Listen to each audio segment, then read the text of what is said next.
Good morning, everybody. It's Monday.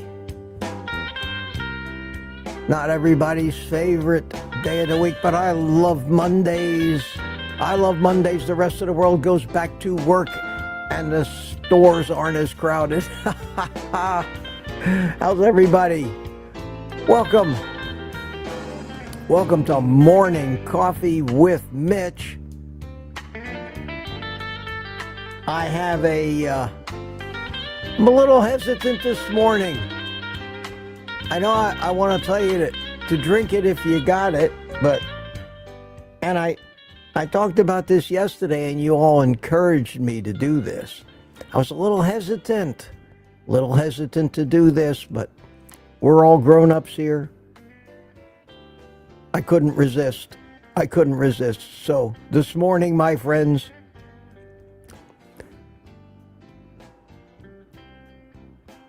drink it if you got it. Ha!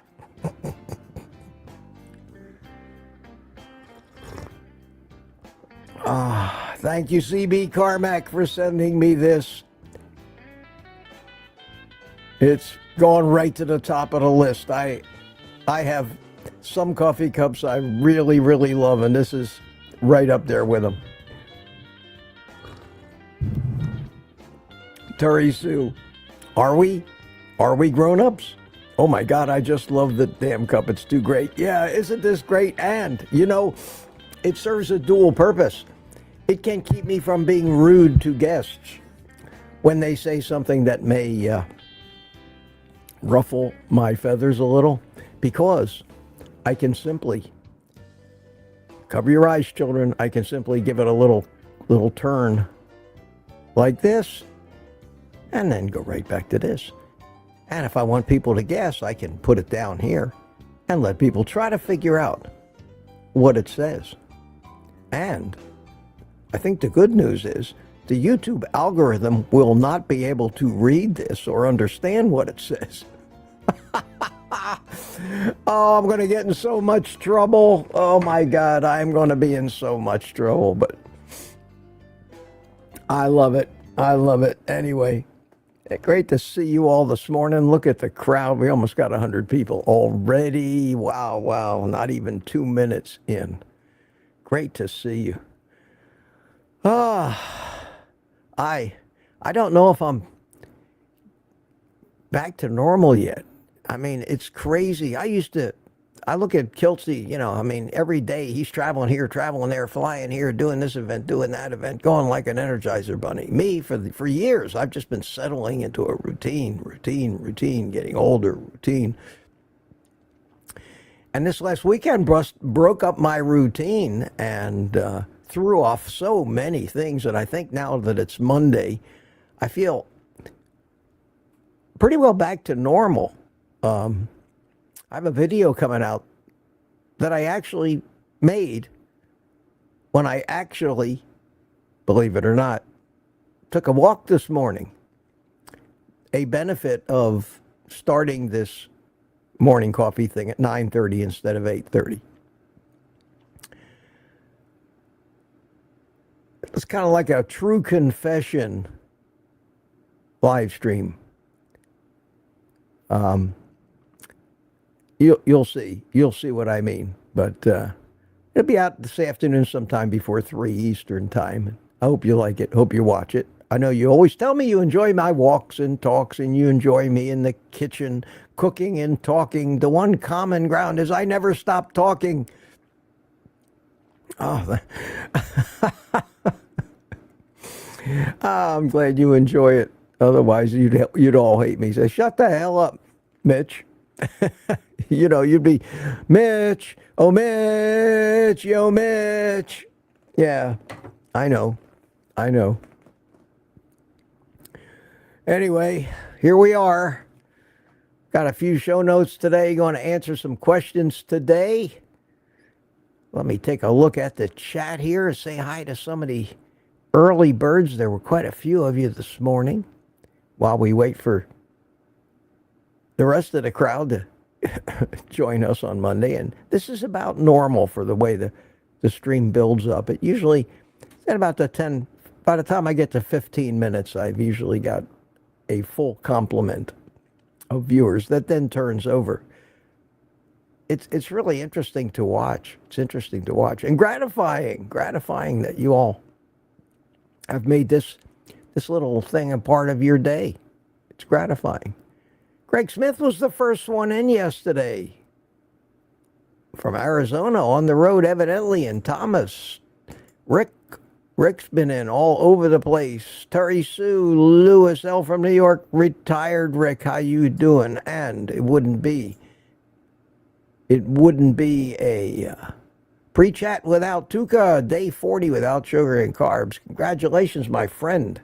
Very good. Furl Grandma was here last night. And at midnight on the button, Susan Ivy. Tuca was back. Lady June, Anna PL07. Here come Lady June and Anna PL07. Every day they do this. They get on there, and I mean, one after another, they just start chatting in the middle of the night. Don't you people ever sleep? Cliff Medina chimed in about 4 o'clock in the morning. Holy cow, Michael Pregler, he's always up early. And old Peter chimed in. How you doing, Peter? Meat biters, he calls us. And the football conversation starts. Terry Sue, best Super Bowl ever. Go Eagles. I saw Terry Sue replied to that not too long ago. I saw it go by in my current chat that I'm watching, and she said, most boring Super Bowl I've ever watched. And that just shows you, it proves to you, no matter what the statement, no matter what the subject, no matter what the point, no matter who the politician, no matter what the diet advice, no matter anything, if somebody says this, there's always somebody on the other side. We are so divided on virtually everything, and most of the time, excuse me guys, this is going to be a throat clearing, nose wiping, sniffing, hopefully not losing my voice live stream. The past 3 days of no sleep, going like a bat out of hell, have taken their toll. Now, I like to think that if I was maybe a little less healthy, I'd be down with a severe flu.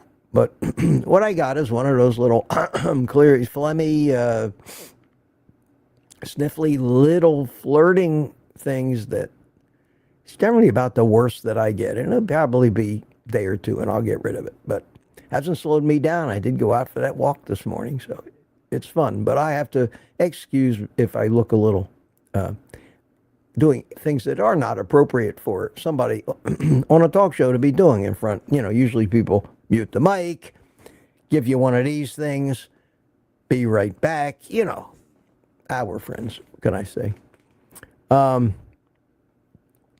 Steve Studley. Question, thank you, Mitch, old guy, for encouraging us and educating us on this health journey. Steve, you know, it's my pleasure. I love to do it. I love to do it. I love sharing this stuff. Wayne Herman is here. These people actually got some sleep. Lynn Gerber, good morning to you. I'm too spooky for you. Good to see you this morning. Almost 8 o'clock chimed in. And who is this? Pursuing Better Health. Tricia, how you doing? Up Super Bowl talk. Rick woke up. Good morning, Rick. How you doing?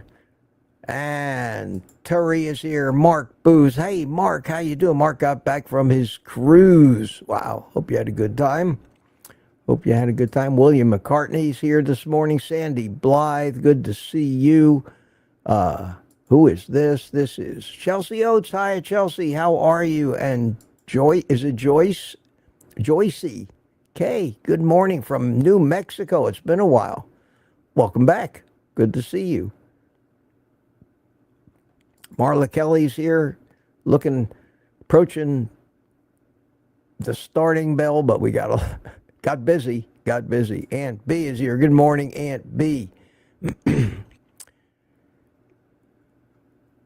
Steve McAvoy, good morning to you. Lori, Aunt B, everybody keeps hitting it. Thomas, Starry Sue, Boyd is back. Aaron, good morning, Aaron. How you doing? Booby Goats, and we are at 9:23. Less junk, more health. I chimed in. Captain America, Steve Rogers from Kansas City. Sorry, I'm from Philadelphia.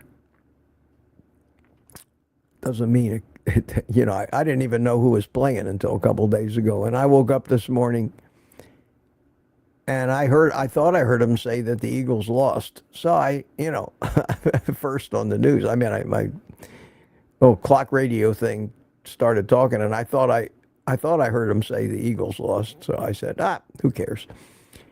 And then I turned on the morning news on TV, and they said, oh, the Eagles won. And again, I said, who cares? That's crazy, isn't it? I may be the least football fan on the planet Earth, but it's just how I feel about that. And the Super Bowl thing. Holy cow. I saw on the news this morning, they're not finished with it yet.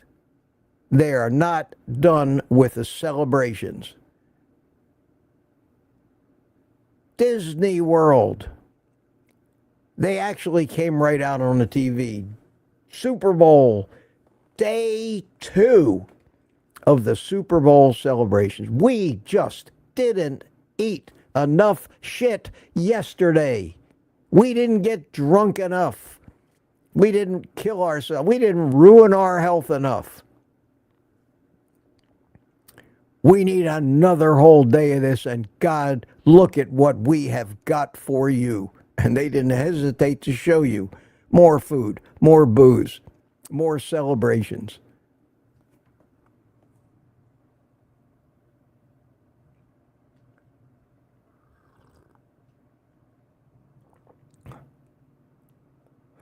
They're killing us for money. They are killing us for money. Period. You see it every day. It's terrible. It's terrible. But don't get me started. I think it's becoming my catchphrase. Remember, what you talking about? That was a catchphrase. Mine is kind of, don't get me started. That'll be, and then the laugh track would come in, like in a sitcom. I think I want to coin that. Anna, we got to 9:30 yet? No. Paul McCrogan says top of the morning. And who else is new? James Ballou, how you doing? Starting late this morning? No, James, where you been? This is our new regular starting time every day. Every day, Monday through Monday. 7 days a week. Yes. Except an occasional day off if I have to travel, and I may have to next Sunday take the morning off. My daughter is coming down from Pittsburgh. She's going, not my daughter, my sister is coming down from Pittsburgh. She's heading down the west coast of Florida on a trip, God knows where, but she's going to stop for a day or two at my daughter's house in Tampa. And we have tentatively planned that I drive over to Tampa again on Sunday so I can see my sister, who I see once every year or two. And on that morning, I will have to not have a live stream unless I do something from the road. But I'll let you know. I don't like that drive. But if I do go on Sunday, I usually leave very, very early, and there's no rush hour, no traffic. And then I come home very, very late Sunday night after the traffic. And that seems to be the best way for me to go over and see my daughter and not sleep over. Just spend one day over there, not be an imposition to them, disrupt their whole house and sleeping schedule. I'm fine with that. I'm fine with that. Looking for 9:30 here. Who we got? Come on, come on. Tanya. Tanya, how you doing? Good morning, Tanya. She says, Mitch just likes to make us wait. No, I don't like to make you wait. What do you think I'm doing over here? I'm sitting here, headphones on, microphone in my face, hot coffee waiting for me to drink. The countdown timer says 3 minutes. And I'm watching that thing, and it takes 12 days, it seems, to get through that last 3 minutes. We're all waiting. But that show business, sweetie, you got to be punctual. Got to be punctual. And I pride myself on that. I try to be on the second. Hey, Barry Simon, good morning, Mitch. It was great meeting you at the meetup. It was great meeting everybody at the meetup. And Barry, I'm an honest guy. I will tell you, I met so many people at the meetup. It all became a big blur, and it was great to meet you. But I can't distinguish who you are by your name only. The names were flying so bad. So give me a clue. Give me a clue. Tell me, where did you meet me? Did you meet me at the luncheon? Did you meet me at the barbecue? Did you meet me at the question and answer? And then maybe I can zero in on it. But it really was great to meet everybody, and it was tremendously overwhelming. Overwhelming. Never stopped coming at me every time I turned around. And it was that was so gratifying. CB Carmack, as you can see, I am enjoying your cup. This is I love it. I just love it. And we'll see if I get any snide comments about it. But so far, everybody says, I want one of those. Where can I get one of those? So there you go. It shows you we all have pretty much the same basic attitude and message for most of the people in this world.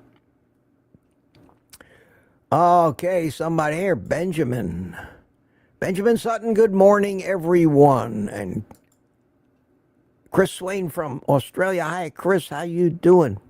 From the future.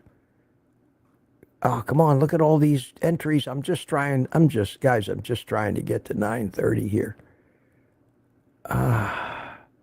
CB, Booby, Lori, Smoothie, 420, Terry, Sue, Aunt B, Ace. Hiya, Ace. Didn't say hi to you yet. Good to see you. Meatitudes is here. Good morning, everyone. Graceful Lily is here. Everybody's sneaking up. 929, Scott Elliott. Greg Smith is back. Gary, No Slow, and the winner this morning. Ding, ding, ding. Need to get a sound effect for that. Lady June. Congratulations. Congratulations. And all those frantic button pushers at 9:30, we have Jackie W., Mark Booz, Terry Sue, Tanya, Edward Renner, Bama J., Claudia Burkick, Aunt B., Terry Sue again, Sandy Blythe, Booby Goats, Lori again at 8:30. Wow, wow, wow. Mark Whistler, hiya, Mark, how you doing? Terry Sue, I keep saying 8:30, 9:30. Wake up, Mitch. Thomas, Target Prime Rib, and Barry Simon joined the private community. Thank you, Barry. Tell you what, Barry, you come into one of our chats on Thursday night, and I'll remember who you are when I see you. Great. Great. Thank you so much for that. And at 9:30, Aunt B, Jason Myers, Peter, and Peter brought up the rear here at 8:30. Don Schonger started the show. 9:30, Mitch. Wake up. I got it. It's going to take me a while to get used to this because I did it at 8:30 so many times. And sometimes when you're just talking like this, your brain is doing it. Your mouth is in autopilot. So, no, I'm not going senile. I'm not losing it. I still know where I am. I remember my name. Okay, Claudia Burkick says, love it. All right, everybody, I think let's take a little break there from the usual acknowledging of everybody and get to some of my Some of my morning notes here, my show notes. First of all, ask questions. Or if you have a comment that you think you really need me to see, there's two ways to do that. You can just put QQQ in front of it, or a super chat will get my attention. Not that I fish for those, but it YouTube makes sure that we don't miss any of those. Whereas you can miss anything else, but when they put that big bright colored splotch up on the screen, and let me show you where they do that. Right over here, there's a chat that shows me only super chats, and you see that green bar? That's where Barry Simon joined the private community. Anything that has to do with what they call fan funding, and it's really a thing on you. It shows up there. I can't miss it. They also show up right here at the bottom of the live chat, and you can see that scrolling by. That lights up in a big fancy color. I can't miss it. So if you got something for that, I don't care if it's a buck, whatever, it's going to get my attention. So you can, that's a tool. And that's how everybody gets Ken Berry's and Anthony Chafee's attention on their live streams, because they generally have too big an audience for them to even notice anything that goes on in the chat. And we do it a little differently here, but I got to tell you, if this thing grows to 400 or 500 viewers every day, I'm gonna absolutely need some help. I'm gonna need somebody as a moderator. It's going to be here every day. I have Ellen now, and Ellen comes into the chat, and she really helps out. But I managed to get through this. But these bigger people, like Ken Berry's got Nisha, Kiltsey has got Alia, and I know that Anthony Chafee generally has somebody behind the scenes. Everybody's got people but poor old Mitch. My phone goes ding. Let's see if that's annoying or a good thing. It's a good thing somebody bought me a coffee. Somebody bought me a coffee. And Tanya, thank you. Tell Ellen happy birthday for me. Maybe sing Love You, Mitch. Thank you, Tanya. No, I will not sing. I'm sorry. Horrible things happen. Living things die. Plants wilt when I sing. It is not pleasant. But I just saw that go by. I was going to do that. I was going to wish her a happy birthday. So I just read something in the chat that I need to think about. Yeah, happy birthday, Ellen. What are you, 29, 30? Couldn't be a day older than that. Happy birthday, sweetie. Happy birthday to you. And thank you, Tanya, for letting us know. And if anybody should want to say thank you, Mitch, and help support the channel, you know how to do it. There's a link, Buy Me a Coffee. It is in the description of every video on my website. I'm surprised I don't have a big sign in front of my house with one of those QR code scanners on it, so the people driving by might buy me a coffee. But I don't think that would work. It's an idea, though. Maybe I should get a T-shirt printed with one of those things and not sell them, but give them away to everybody. Maybe out of curiosity, people would point their cell phones at the T-shirts people were wearing, and it would come up to say, buy Mitch a coffee. And maybe out of some amazing twist of cosmic fate, somebody would actually do it. So let's see. I might get a coffee or two out of it from the campaign. It would probably cost me $10,000 to $50,000 to outfit enough people with. On second thought, doesn't sound like a great business model. Not to me.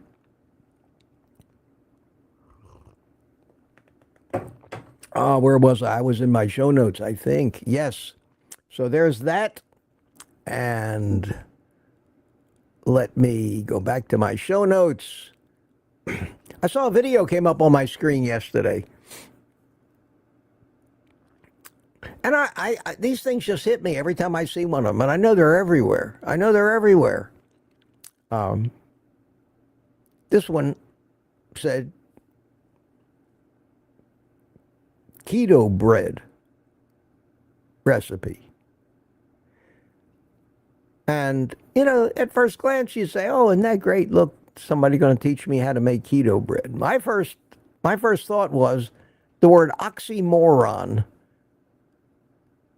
jumped into my mind. An oxymoron, most of you know what that is. Two words that have no business or meaning being next to each other.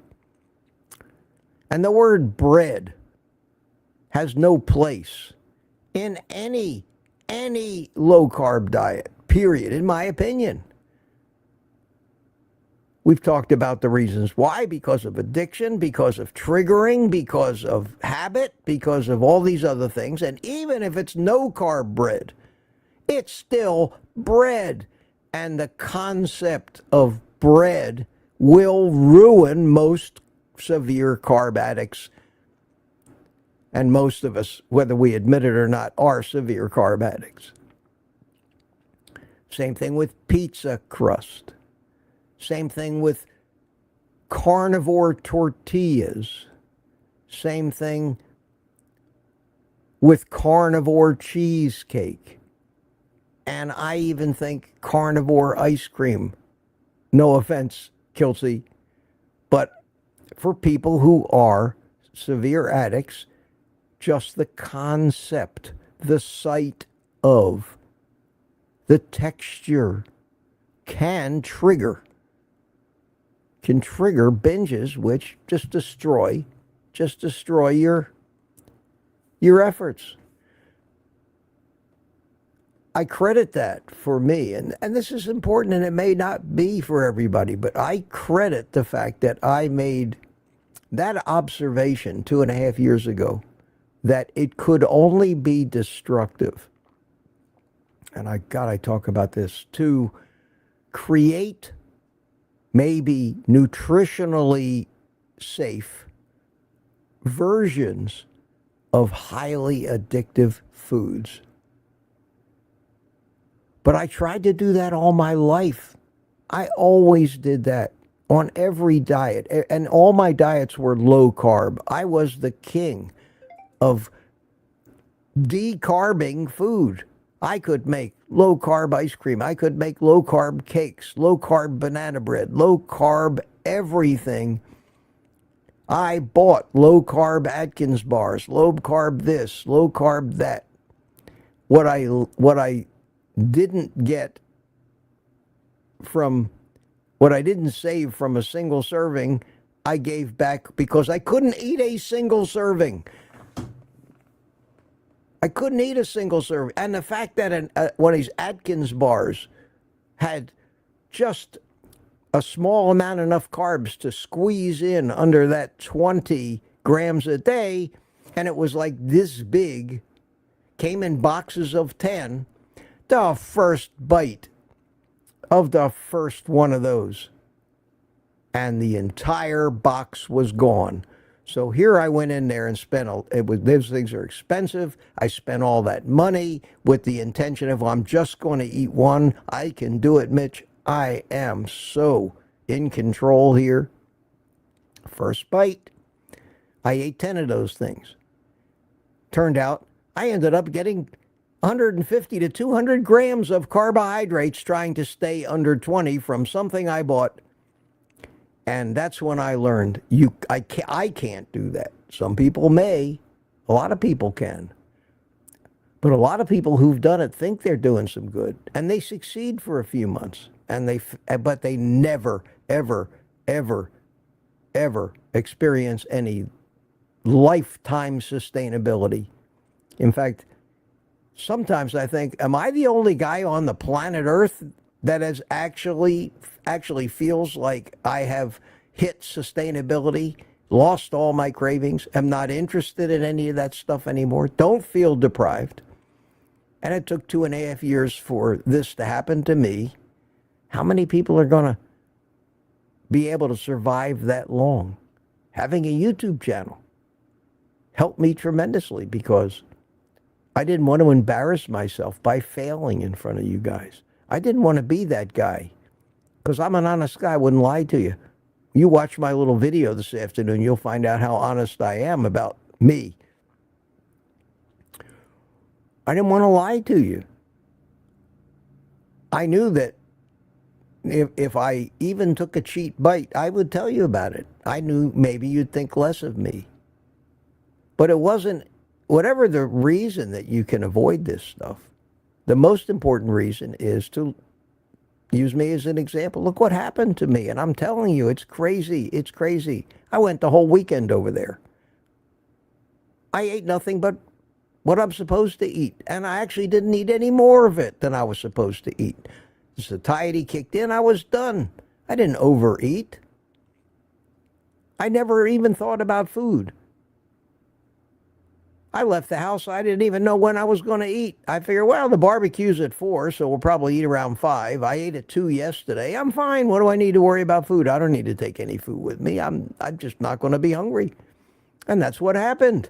And then they put out a charcuterie board with some, about, I got there about 1:30, and there was a charcuterie thing there with a tray, and it had some cured meats and salami and things, and I nibbled on that a little bit, which I don't normally do, but it had been over 24 hours since I ate.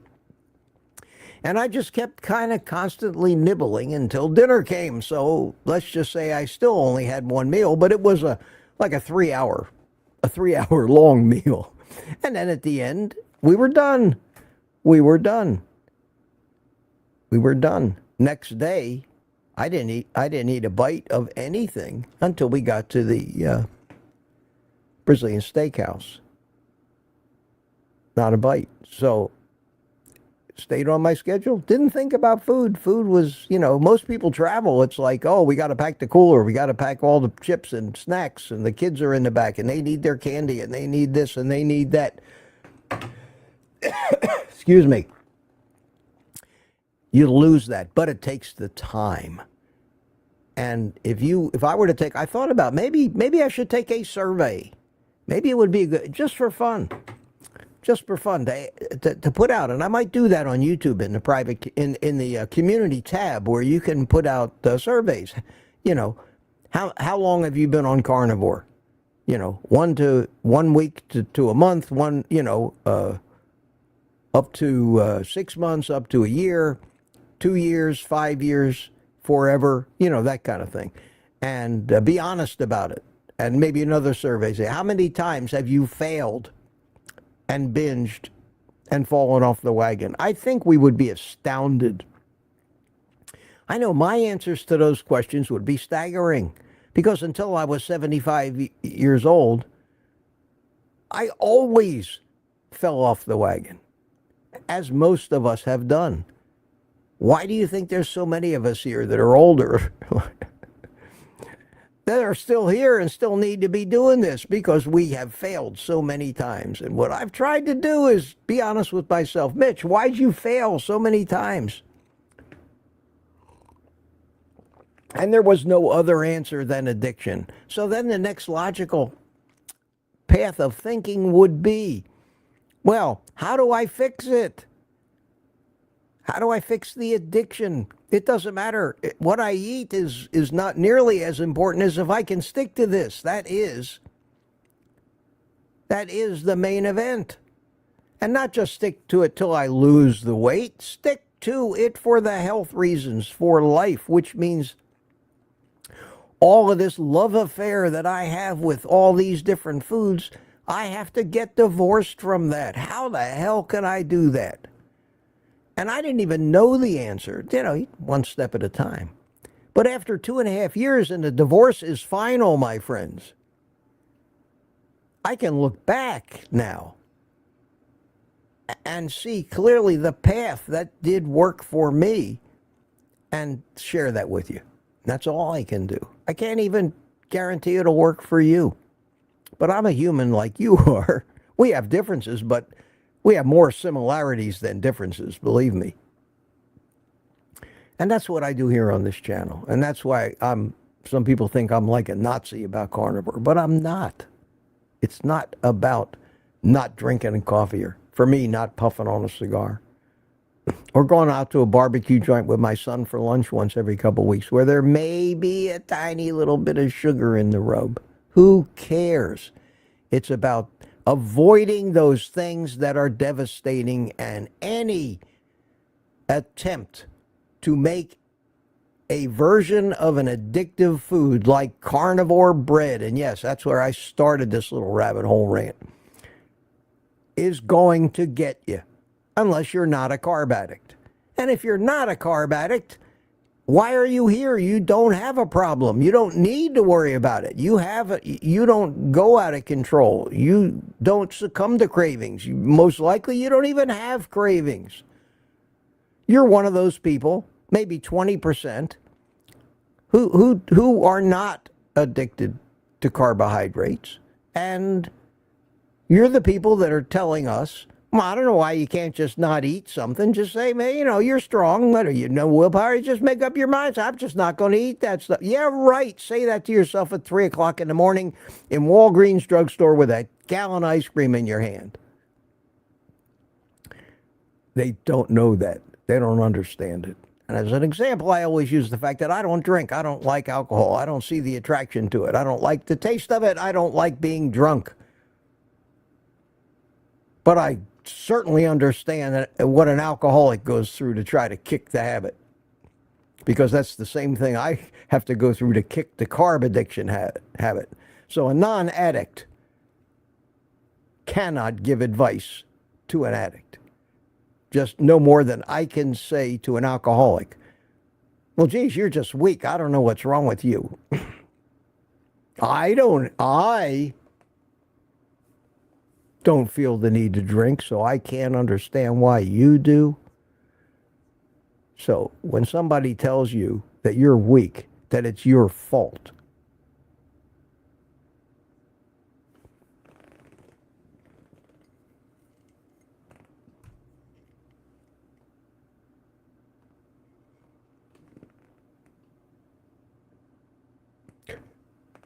there's your answer.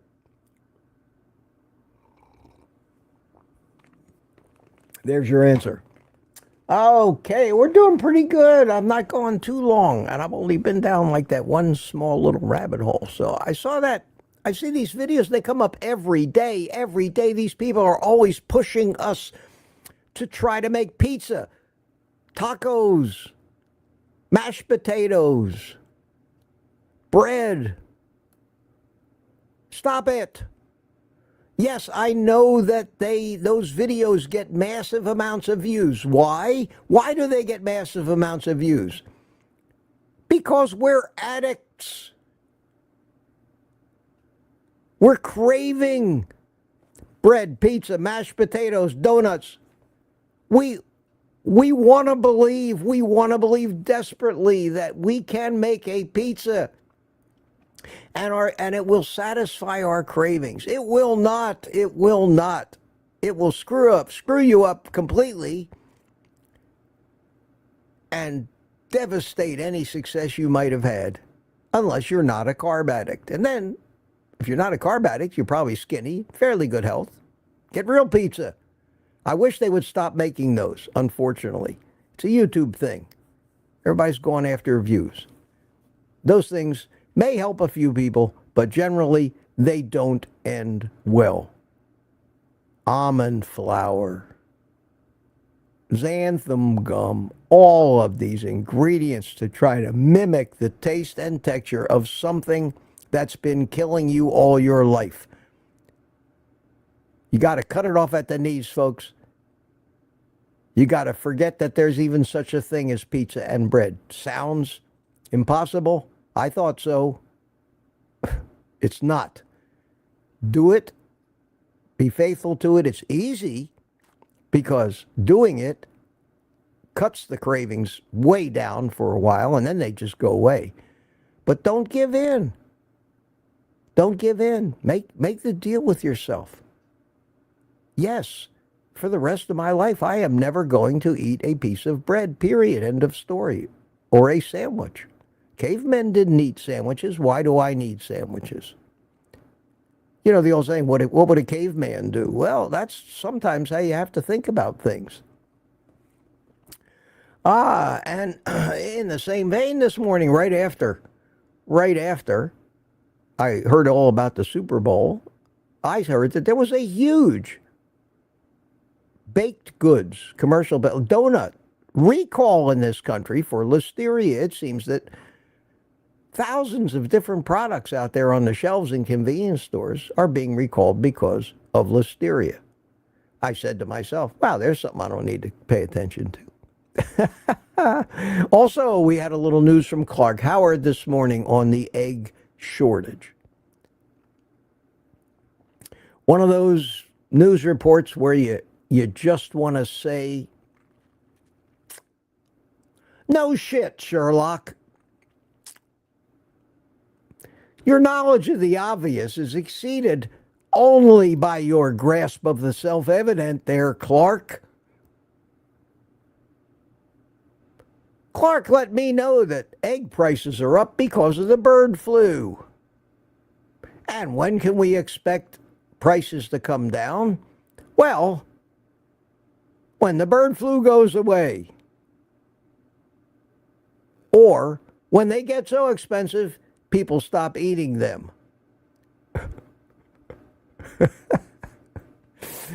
And I said, well, that's not likely, because even at $5 a dozen, it's still cheap food. Think about that. You pay $5 for a pound of hamburger.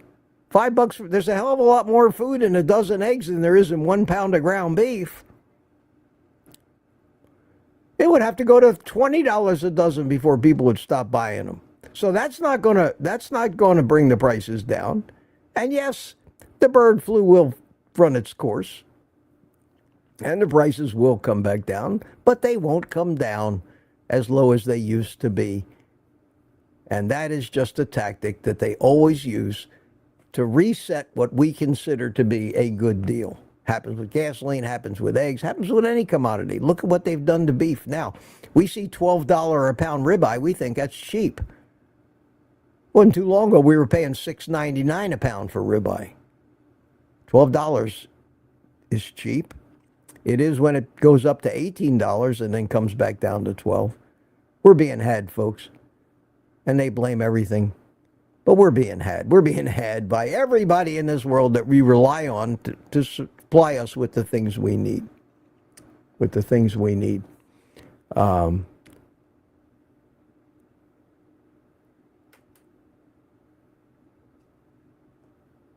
Okay. I do have I got a screenshot here.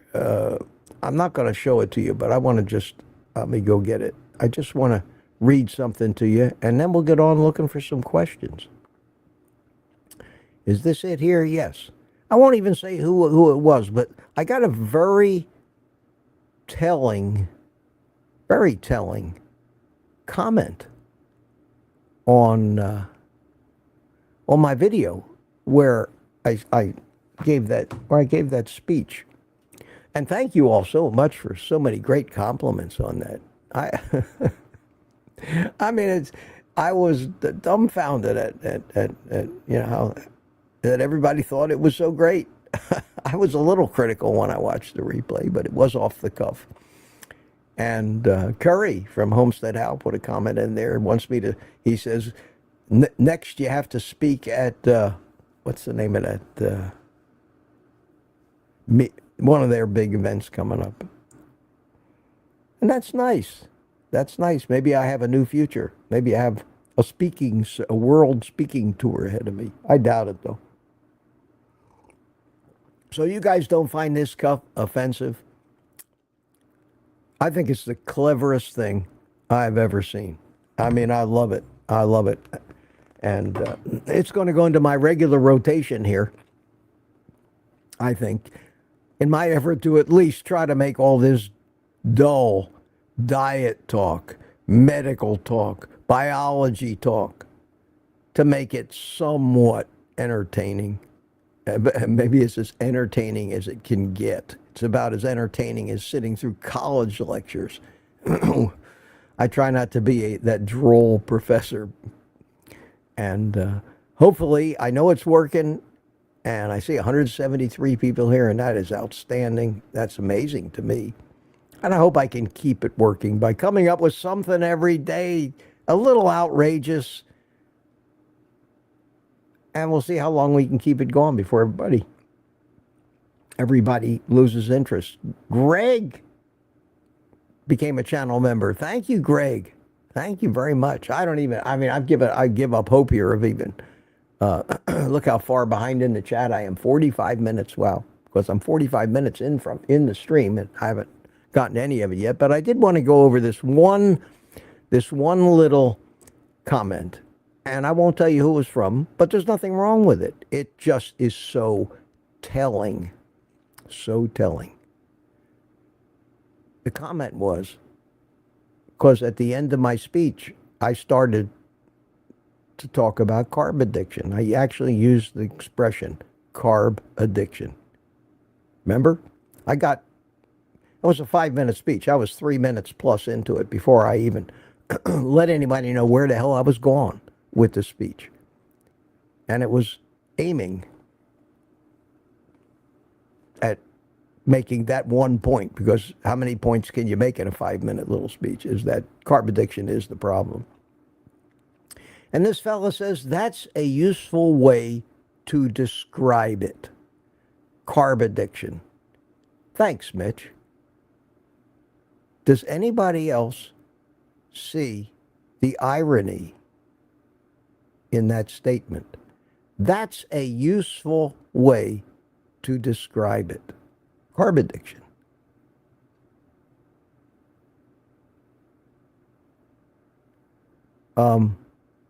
One would think that fellow was giving me credit for coining a new phrase for the problem.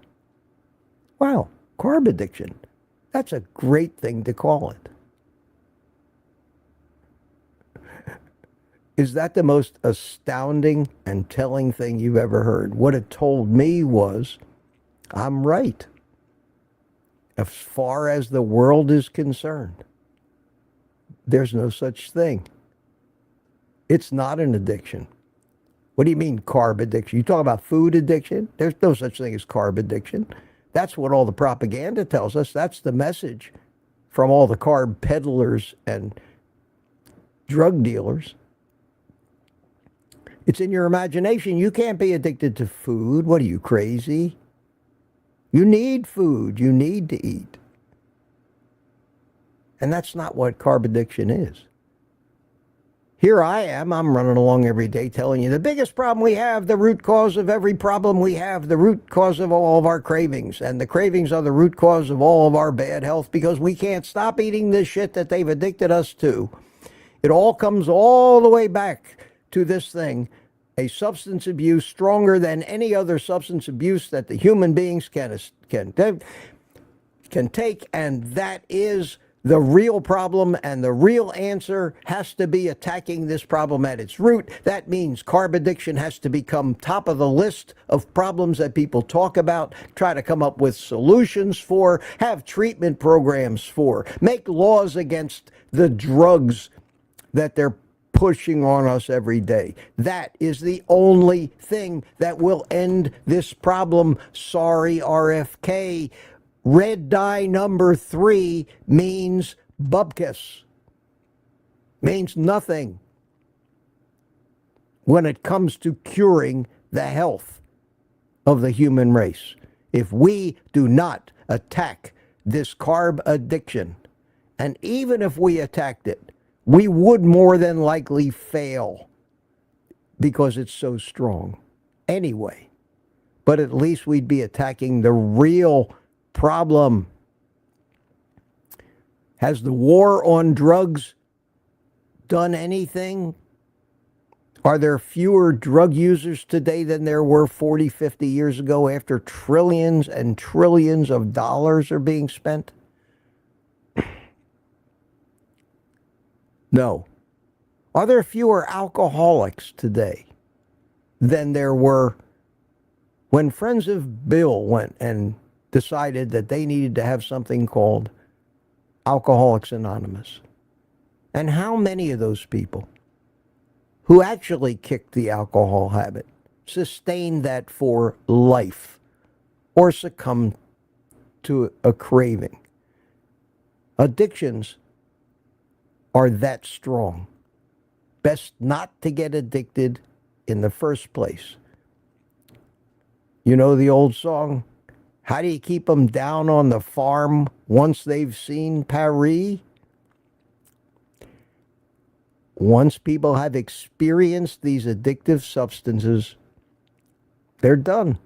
Just ask any corner drug dealer that hands out a free taste once or twice to the new kids on the block, and it gains a customer for life.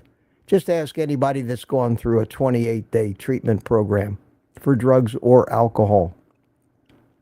Ask them about the recidivism rate. Ask a gambling addict. Doesn't even have to be a substance abuse. Ask anybody. The recidivism rate in all addictions is dismal. And I tell people, not only is sugar, carbohydrate, not food. Food is not addictive. Nobody's addicted to broccoli, for God's sakes. It's not food, it's sugar. Carbohydrates. We are addicted to sugar, is the strongest drug the human animal has ever run across in the history of living things on this planet. I'll debate that fact with anybody. There is no more addictive substance.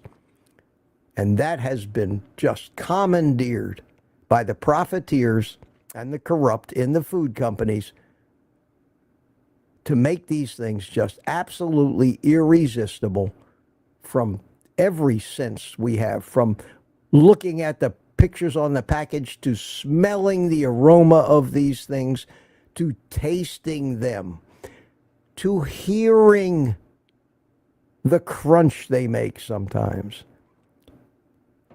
or experiencing the mouth feel of eating these things.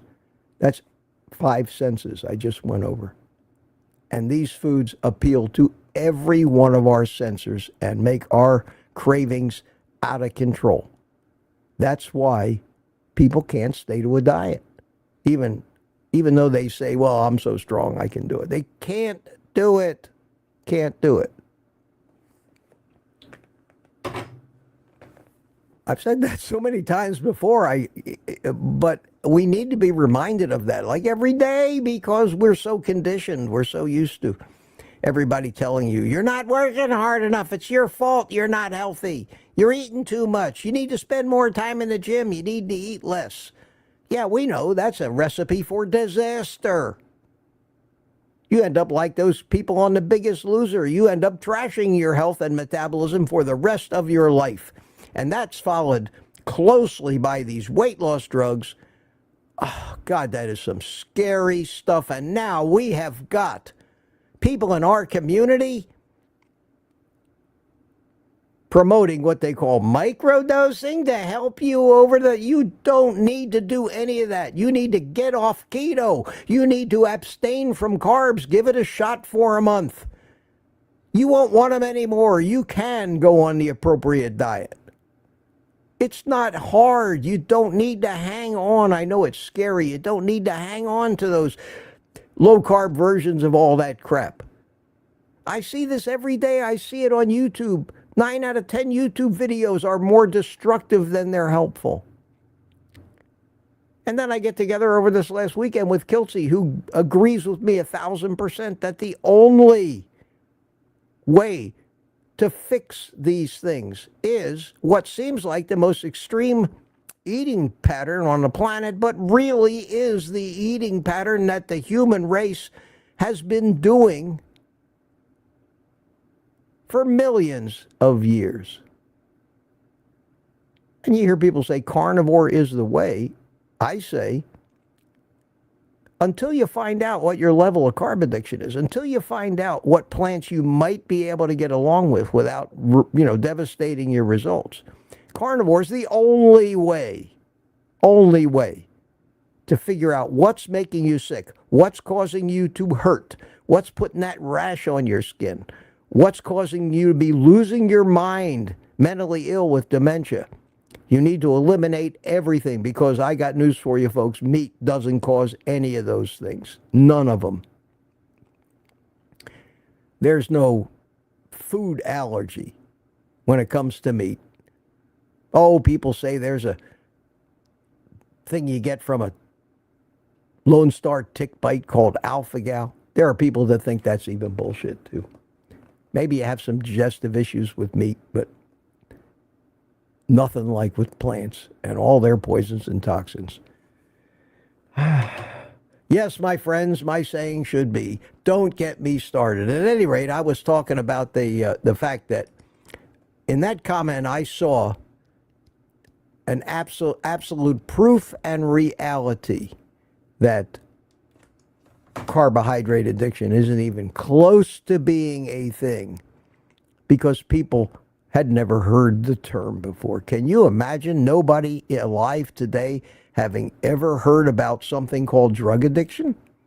Do you think anybody, is there anybody you think alive today that can say, alcoholic, that's a neat name, and give you credit for coining the phrase? Well, that's what this fella just did with me. He actually gave me credit for coining a new phrase, carb addiction.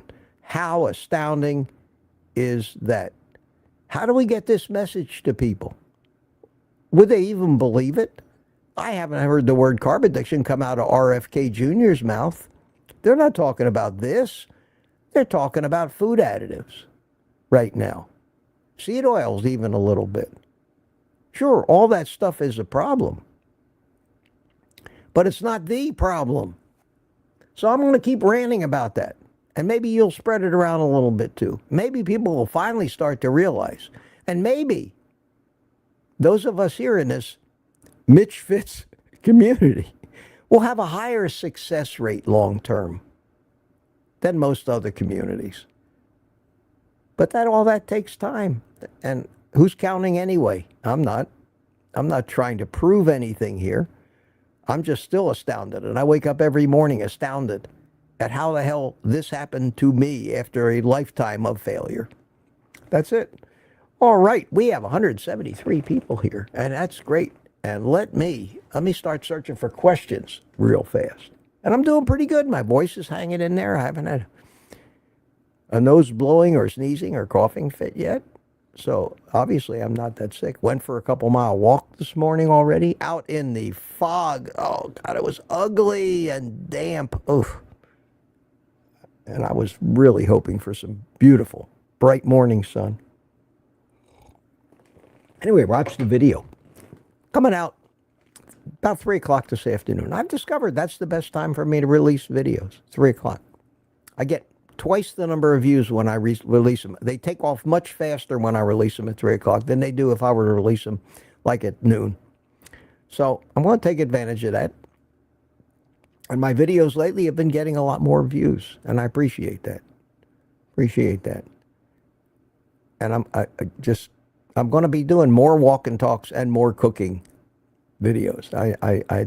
That's what got me started, and it was really doing well. And so I have to do that, and the live streams will pretty much be, except for a pop-up now and then, the private community on Thursday night, and the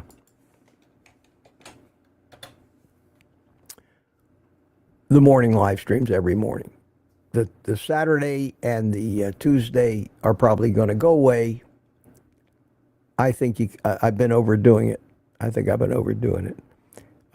Here's a question just from Mariah. Question: Hey, Mitch, what do you think about beef jerky, and do you eat that? Thanks for all you do. No, I don't eat beef jerky. I don't eat any. I mean, I've gone over this, and this is I have some very simple but and well reasoned out rules, and I hate to call them rules because nobody's obliged to follow my rules, but that I have set up for myself. And one of those is absolutely no snacks ever, never. A bite of food never goes into my mouth unless it is a full meal. Now, I could eat beef jerky as kind of a side dish with my meal, but the goal of me is that any time I put that first bite of food in my mouth and start that tremendous physiological cascade of digestive processes, I am going to not run a dishwasher with 3 dishes in it. I am not going to run a whole cycle of laundry in my washing machine with 1 pair of underwear in there. I am going to fill it up and then let it process. And that's how I treat my stomach. And the way I know that I'm doing that is because of hunger and satiety. Eating the right foods. When I get hungry, I eat, and I keep eating.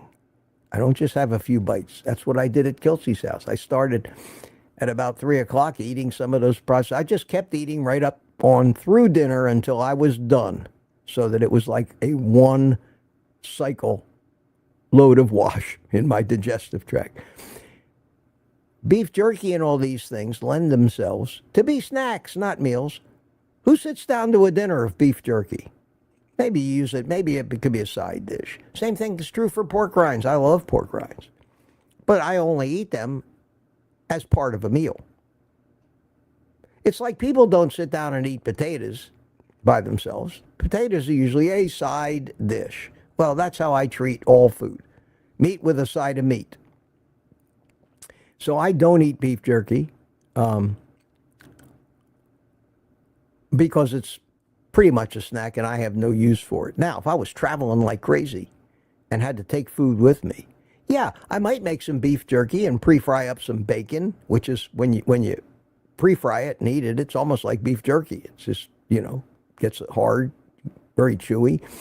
Some hamburger patties, and I might just make myself an assortment but I would be a meal when I started eating. So I hope that answered that question for you. Now I need to get back to the old chat here, and I'm just going to look. I'm afraid I won't have time today to say hi to everybody and acknowledge your presence, but I can really scream through here and look for some questions. Here we go. We have one. And one here from Brooke. In case you don't know, I had the pleasure of meeting Brooke over in Tampa at the Meetup.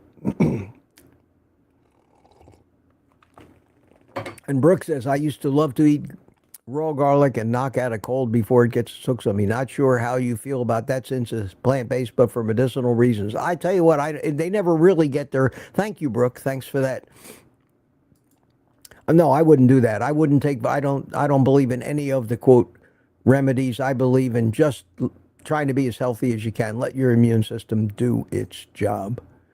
Yeah, there are medicinal uses for plants. I mean, there's no doubt about that. And yes, I occasionally have to rely on modern science. When I passed my kidney stone not too long ago, when they offered me that pain pill, I didn't say, no, I'm sorry. I know I'm writhing on the floor and puking my guts out pain. I know that this is the worst pain a human being can, but no, I will not put farts. I said, give me the friggin' pill. We're all, I'm not an unreasonable guy. I will rely on modern science. When this brain surgeon 3.5 years ago told me, if we don't do a craniotomy on you, cut the side of your skull out, remove that huge subdural hematoma, you'll die. I said, okay. There are times when you need doctors. And those kind of doctors, the doctors that treat trauma and accident, those doctors that are more like mechanics, are great. They've put us back together when we've broken ourselves up so many times. But stay away from my metabolism, please. You know not what you're talking about. You have been educated by the people who make the most money. The food companies and the drug companies wrote the curriculum that taught you to be a doctor, and continue with the continuing education that they require that you keep doing. And none of you see it. And you also practice in fear of losing your license if you say a naughty word about any of the reality of one of your patients who says, Doc, you don't know what you're talking about because I'm a carnivore, my cholesterol is 500, I'm healthier than you'll ever be. He admits, well, I heard about that, maybe you're right. Boom, not a doctor anymore. Somebody makes a complaint that my doctor told me to eat meat. Forget it. He's gone before the board. What they did to Tim Noakes.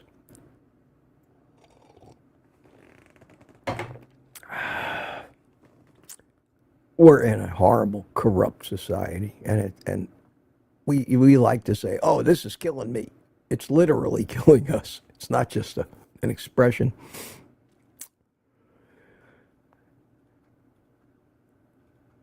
And I know the solution. That's the frustrating part. Anybody can point out the problem. We all know there's a problem. Look at the number of nursing homes they keep building. Of course there's a problem, for God's sakes. But, wow. I know what the solution is, but nobody cares. I told you 12 times today, the solution is we need to start treating carbohydrate addiction, taking it seriously, making it our prime national health problem, like we try to do with drugs and alcohol. There's not even an official name for it. We call it like Carboholics Anonymous, but that's not a term that you hear very often. Somebody came up with Overeaters Anonymous. It's got nothing to do with overeating. It's got to do with wrong eating. People think eating too much food. The only reason you eat too much food is because you're an addict. And unfortunately, that carbohydrate stuff, and I talk about this in ancient times, was what we were forced to scrounge for when we couldn't find the real food, which was fatty meat. And because it enabled us to survive, we developed the pathways to metabolize it. And we developed ways to store it in our muscles for short periods of time and in our liver to keep us going until we could have the strength and energy to go back out and hunt again. And when we did run across that stuff, our ability to be satiated when eating is turned off. Because now that we found all this survival stuff, we needed to be encouraged to gorge on it. And that was the first inklings of what today is an addiction, a desire to eat something. Even if you're not hungry, create that reward that encourages living things to do something that their reptile brains know that it needs to be done or they're going to die. And one of those was get as much sugar as you can in you, gorge on it when you find it. We've given you the way to turn that sugar into fat, which is our long-term normal fuel. You're never going to get satisfied. You're never going to feel satiety as long as you're stuffing your face full of carbs.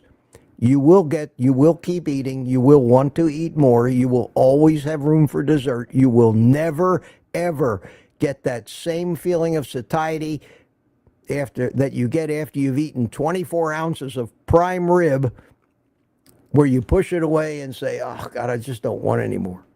You will eat until you burst or are close to it, until you can't move. That is the way we're physiologically programmed. It's a reality. It's not just me. It's an observation that I've noticed all my life. Why is it that ice cream doesn't satisfy my appetite? Why is it that when I eat blueberries, the entire 3-pound bag never makes it till tomorrow? Why? And I started my little speech by saying that I'm not a doctor, I'm not anything. I have no letters behind my name, but I am the most curious individual on the planet Earth in my estimation. And from the time I was 3 years old, why was the most prevalent word coming out of my mouth. And I've been that way all my life. And I've learned the whys. And I know the whys. and I talk about the whys. Do you think some of those doctors that were on that panel up there, and I don't like conflict, but do you think some of those doctors that are now talking about microdosing Ozempic agree with anything I say? What does he know? He's just some old fart. Thinks he's a comedian. I don't want to argue with him. I just come on here, and hopefully the audience just grows and grows and people start to realize it. You know, this guy makes some sense. And if you don't agree with me,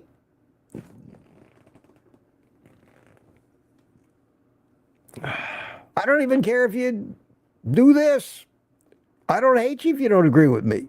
Just don't argue with me about it. Go figure your own stuff out. Start a YouTube channel. Tell everybody what you think. There's no law against that. And I won't try to stop you. And I won't come on and do a response video telling everybody why I think you're wrong. I don't care. I don't care. Everybody make your case. That's my modus operandi. Everybody just make your case. You want to compete in this world? Make your case. You want to compete? You want to be a home builder? Build a better home than the other guy. You want to be a car company? Build a better car. Sell it at a better deal. Come up with a better solution rather than always trying to beat up on and demonize your competition. That's my way of doing things. Always has been. Always has been. And I bring that to this. So I may talk about trends like I talked about all the YouTubers that make these videos about low carb versions of addictive foods. I tell you why I think that's destructive, but you don't see me attacking them individually, making response videos to them. You have never seen anybody, I don't think, I would have heard about it. Not a vegan, not anybody make a response video to one of my videos. And if they did, I wouldn't even dignify it with a response back. Now look at all of the people in our space that know that these kinds of videos get a lot of views, and that's what they do. That's what they do. And is that really helpful? Or they know that recipe videos telling you how to make bread, pizza, mashed potatoes get a lot of views because they're playing on your addiction just like the food companies are. They're teasing you. They think they're doing good things because they don't even understand how it all works. They don't understand addiction. They don't understand that what they're doing. It's not my place to teach them. Let them find one of my videos, listen to my speech, agree with me or not. And then, if they decide they want to make a little less money on YouTube, stop doing that.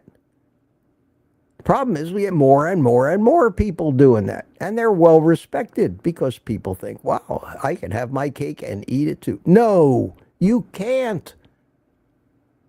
You can't. Still looking for questions. Ellen says, happy Monday. Hey, Ellen.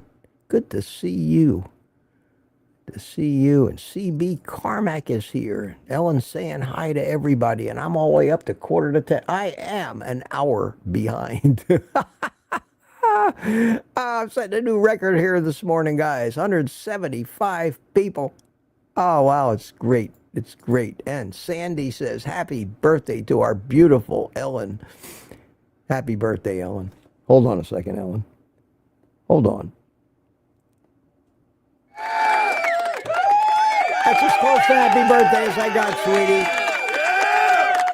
You know what the good news is? The good news is you don't have to have another one for a whole year. Me, on the other hand, I'm going to be another year older in less than 3 months. That's scary to me. Oh, wow. Wow, wow, wow. Yeah, yeah. Jackie says, Dr. Kiltz was live this morning and talking about you again, Mitch. He wants to know what size cup he needs to make you. Oh man, what a sweet guy. Honest to God, what a sweet guy. I've talked about him, but God, this week, what a sweet, sweet, generous guy. That's all I can say.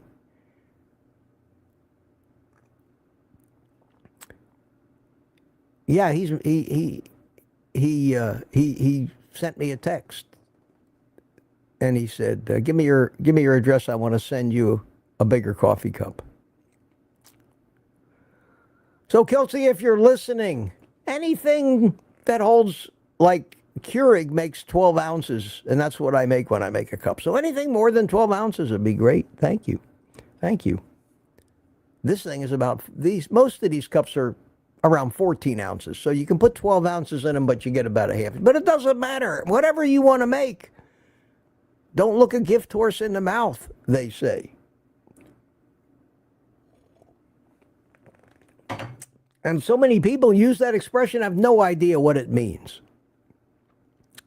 Don't look a gift horse in the mouth. Do you know what that means? Do you really know, literally, where that expression came from?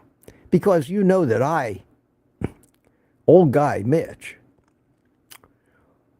am a veritable shithouse of trivia. I've been told that. I've been called that. Mitch, you're a shithouse of trivia. Well, when you get older and you pay attention, you learn, you listen to a lot of things. But I'm looking, I don't see the answer to that. But never look a gift horse in the mouth.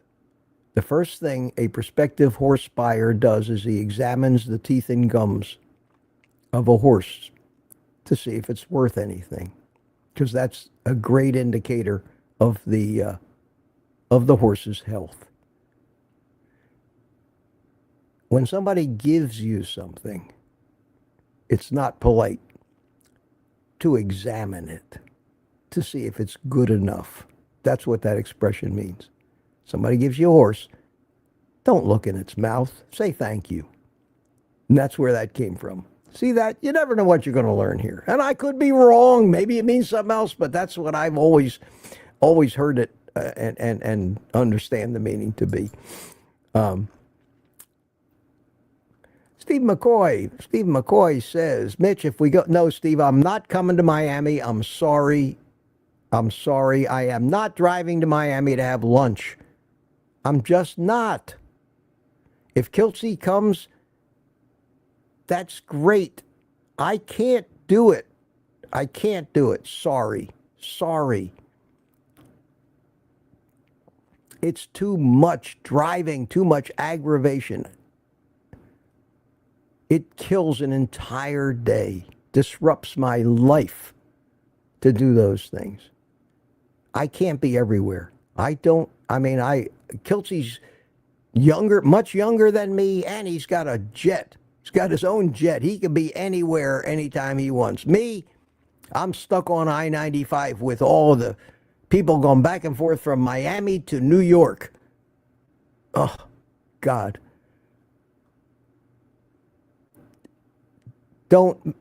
I don't like to say no to people and have to justify why I said no. If you ask me something once, don't keep trying to make me change my mind. Please, I hate to turn people down for anything.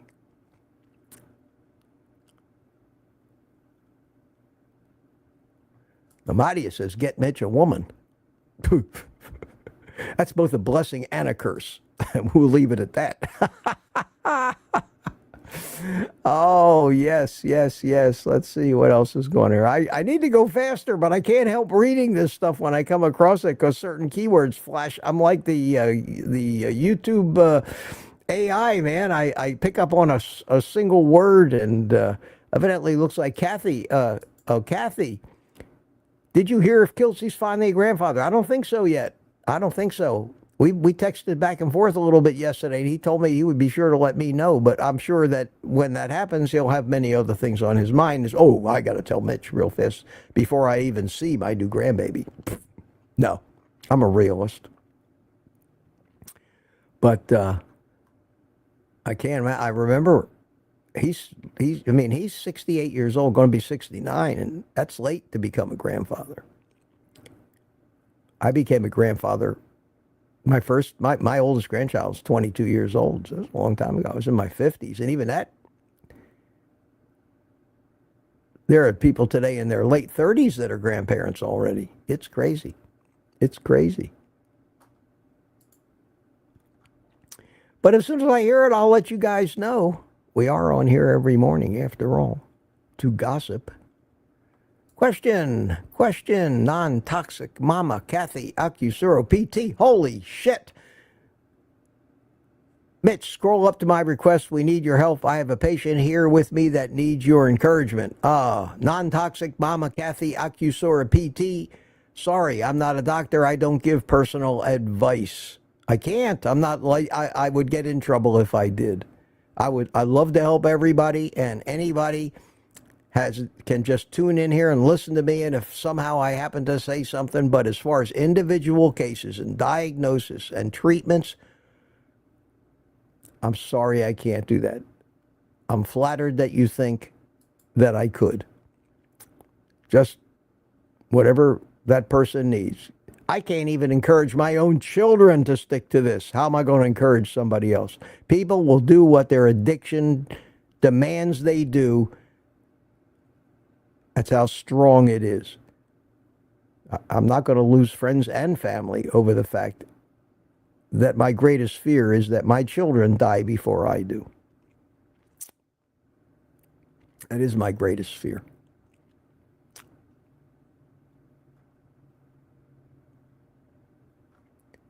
Everybody's talking about low-carb foods. That's what I was talking about. Here we go. Here's non-toxic. My patient, Sherry Cole, is here with me. She has a TBI, early Alzheimer's, and sciatic pain. She needs some encouragement to go on a carnivore diet. She's losing hope. She's 78 years old. Okay. What can I do? What can I do? How can I encourage her? There's no way. Nothing I can say. Eat meat? I could sit down in a room with that woman and talk from now until next week, giving her all the reasons why. None of them would make any sense to her. None of them would do anything for her. It's futile. I tell people, we can't force people to carnivore. They have to come to it because they've seen something that's meaningful. They've seen it in a relative. But even most people, their addictions are so strong. You can't make the case that it's carb addiction that's doing it. Make them understand why. Make them see the reasoning in what we do. Make them see the chemistry. And you can't do it. It's futile. How many people I've tried to help? Other than the people that have come in here to these live streams and watch my channel, I've helped nobody. I don't know a single human being that has taken my advice, gone carnivore, and came back to me and said, Mitch, you saved my life. Directly. I've tried.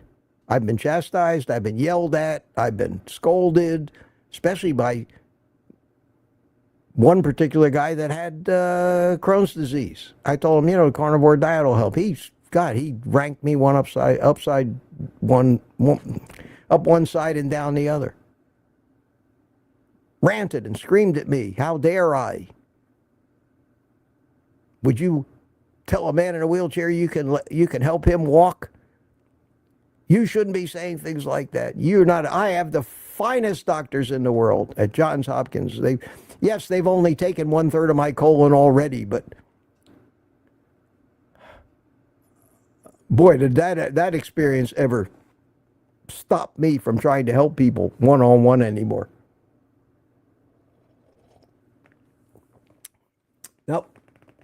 Tell them, I've heard the carnivore diet can fix everything that's wrong with you. Here's how you do it. You eat meat, stop eating all that other crap. And that's all you can do for them. And if they do it, they'll do it. But they won't do it. And the older they are, the less likely they're likely to be doing it, because they've had a lifetime to get used to doing things the way that they do.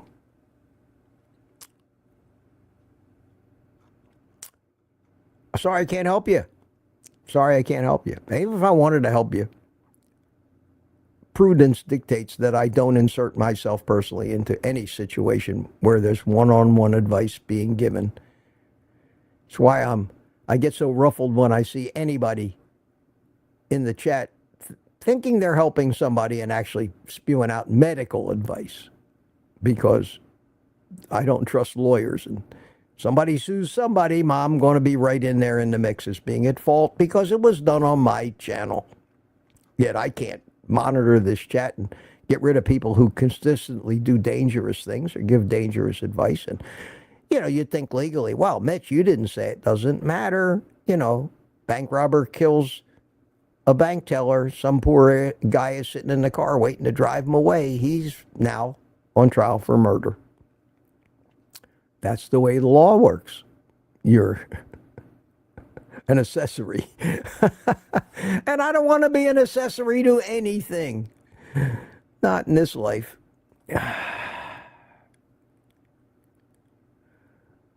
Terry Sue, anybody wants to, this sounds like a compliment. I love this channel. Mitch drones on in the background when we talk and pick up tidbits. Yeah, that's it. I'm just the background music here. No, I encourage that. I think it's great. I think that's the whole appeal to this thing, is the sense of community. No doubt about it. Wow, and I am droning. I am droning on today, guys. Let's see if we can't get through this. I'm never going to make it to the end. Already about an hour and a half here. Still got 175 people. Wow. Wow. I'm just going to quickly look for questions. I'm still way behind, but so what's new? You know what I ought to do? I was where Greg became a new member. Welcome, Greg. Thursday, 7 p.m., the private community live stream. We'll look forward to seeing you there, as well as Barry Simon, too. Barry Simon. Question. Brooke, the cup is great. My boss has one with the middle finger on the bottom, so you see it when it's tipped up. That's great. Does this have that? No, but that's a great idea. Wow. I like that. My coffee's almost gone.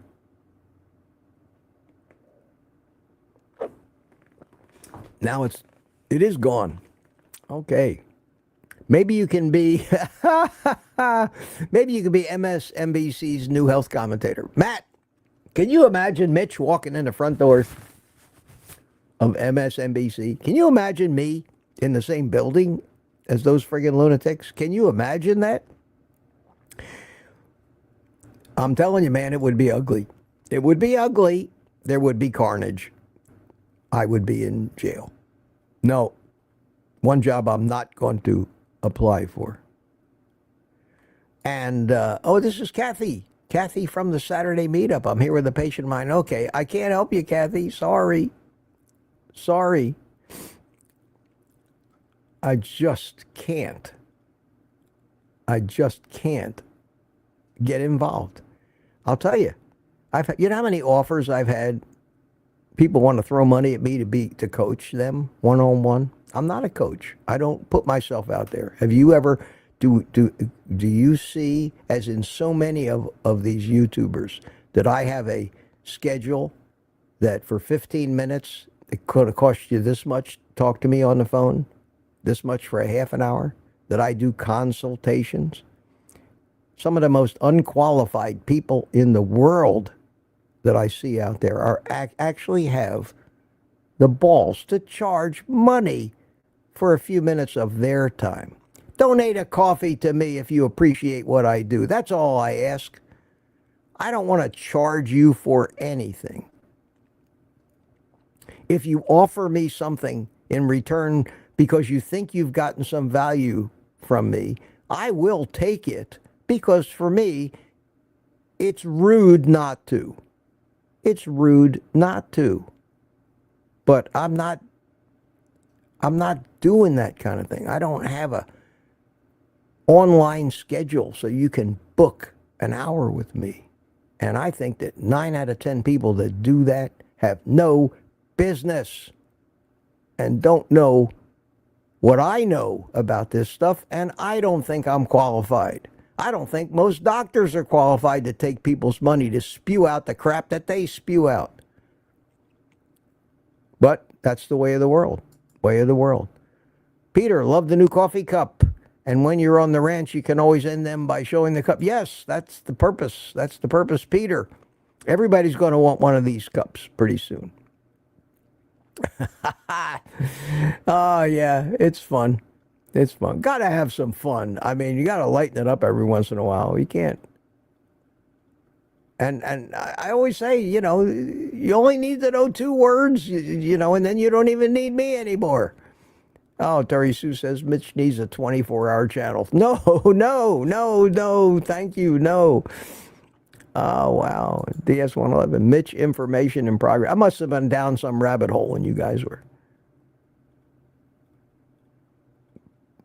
But I'm flattered by all of this. Believe me, Bryce Hatch, hey, is a name I haven't seen. I like bacon, and bacon likes me. Yes, bacon, meat candy. See, Dixie Scott's in the house. Hiya, Dixie. You guys are just, that's what, you know, it's a blessing and a curse that there is so much chatting going on, because in order for me to find the questions, I have to scroll by all of that. And yet, the more of it, the better. That's why we're here. Here's a question from Ann Mariah. Hey, Mitch, what do you think about beef jerky? Oh, I saw that one when it first came in. That's how far behind I am. Holy cow. That was a half an hour ago. So it's not too bad. We're catching up here. Catching up. Looking for the cues.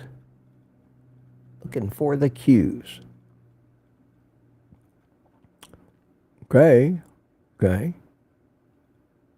Here's Jason Myers, saw a few cues. Mitch, the bacon you typically use are specifically seeking out brands that do not use sugar in the bacon. Or F it. F it, my friend, F it.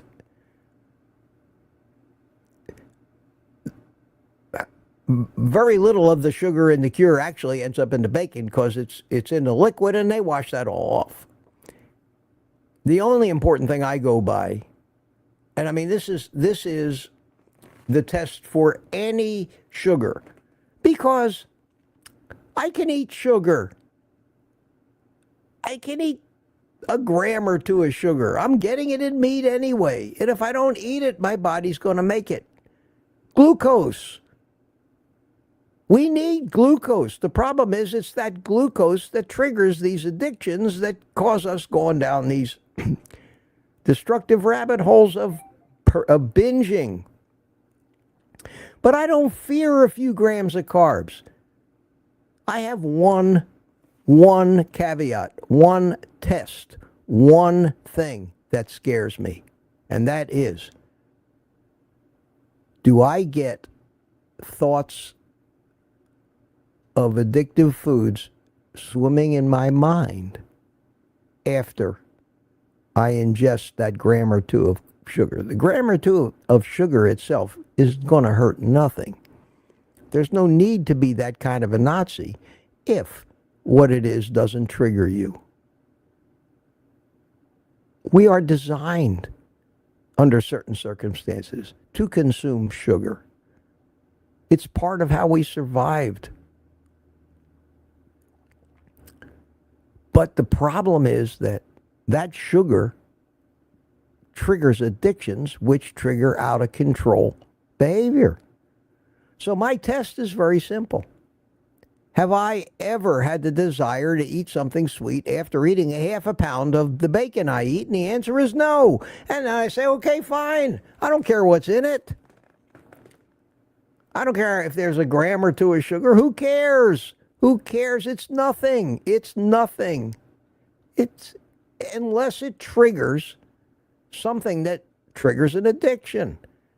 And that's small amounts of carbs left over from the cure. Now, look at the label on the bacon. Look at the serving size.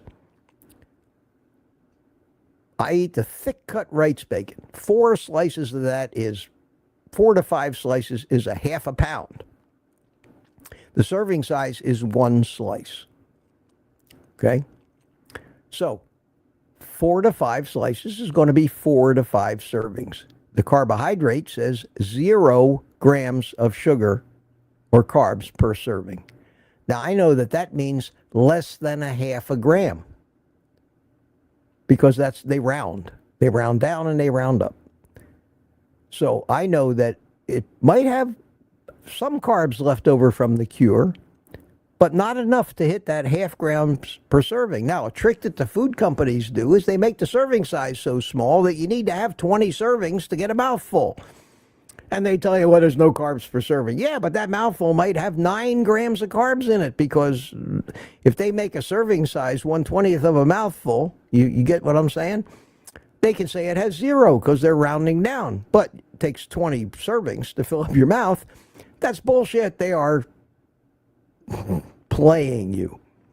But in the case of the bacon, the most it could have is half a gram per slice. If I eat 5 slices, the maximum amount of carbs I can get from those that half a pound of bacon is 2.5 grams of carbs. Who cares?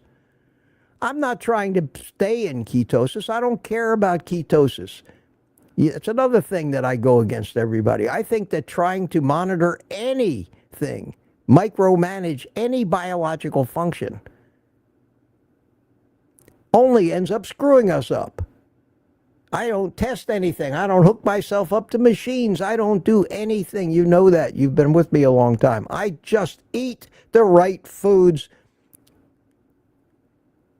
according to a schedule that I think I follow a few simple rules and say to myself, is this how a caveman might do it? And if the answer is close to yes, I say, then I'm okay. I don't need to worry about how many ketones I have in my blood at any given minute, because my body knows what it's doing. Don't try to outsmart it. You can't, and you never will. It's changing things thousands of times a second. You're monitoring your blood once a year. Stupid. There are certain times when you do need that stuff. Generally, it's when you get so sick, nobody can figure out why. Yeah, test the hell out of yourself. If you feel good, you're not getting sick, you're losing weight, you're healthy, you got plenty of energy, and you know you're eating right, just live. Live your life. We're not all supposed to be doctors with our heads buried in medical textbooks.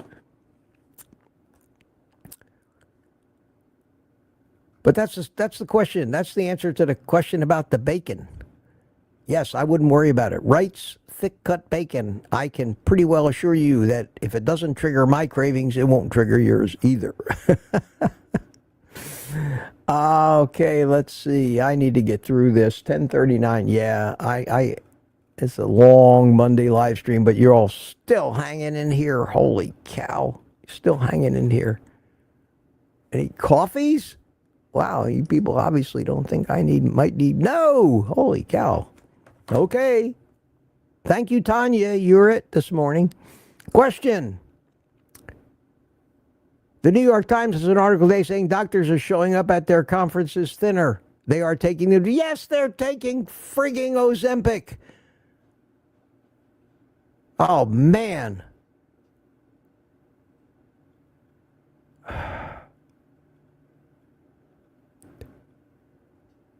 We've lost it, folks.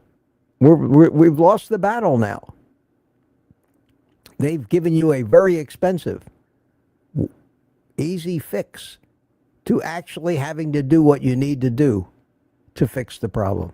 How long, next thing you know, they're going to be having robots and androids where they can transplant your brain into a body that never gets sick.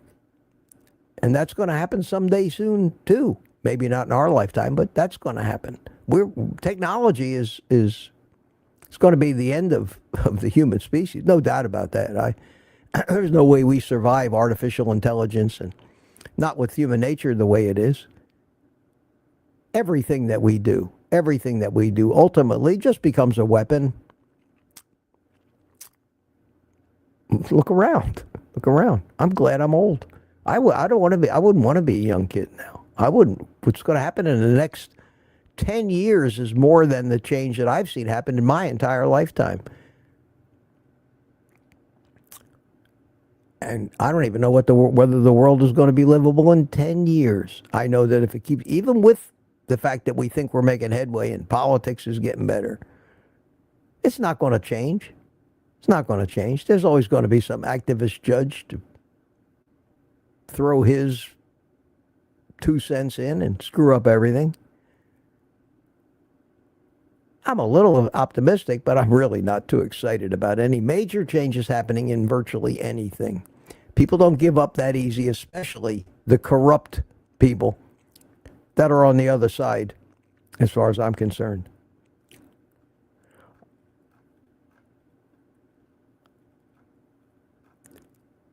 VK.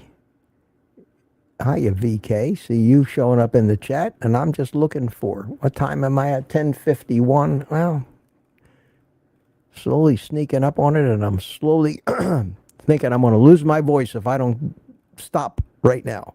But we'll finish this out. Any more questions? Ellen's still here with us. Good to see you here. Good to see you here on your birthday. Just don't eat any cake. Or cookies, Ellen. No cookies.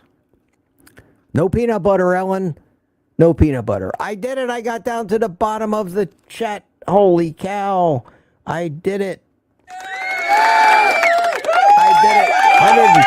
161 people still in the house, and that's great. And I'm worn out, guys. I hope you had a good time here today. Wow. Wow. Almost 11:15. Wow, wow, wow. Good to see you all. Thanks for coming. Thanks for coming. Thanks for coming and keeping me company. Little happy music for you. The sun is shining. Gotta go deal with my plumbers who are beginning to replace all the insulation from under my house that they took out to replumb the house. Coming down the home stretch of that little project. I gotta tell you, it is great to have water with no leaks that I have to keep shutting the water off every time I'm not using it. That's what I've been doing for quite a while, but now I'm back to living like a human being. I open the faucet and water comes out. It's an amazing thing. Indoor plumbing. Who'd have thunk it? Who'd have thunk it? MP says, Mitch, you have a terrific day. Everybody's saying goodbye to each other. Take this opportunity while this happy music is playing. And watch out for my video this afternoon around slightly before 3 p.m. I'm walking. And be back tomorrow morning. So, Rick is still here. Ellen, Terry, Sue, Smoothie, 420, Aunt B, Greg, Gemma 048, Mike Seeley Sr., Trina Mitchell, CB Carmack. Good to see you still hanging in here. Lady June, Gary Arzamendi. Hi, Gary. How you doing? Leaky water syndrome. Yeah. Spanky, waving at everybody. Good to see you. Chris Swain in Australia. Yes, yes. And with that, my friends.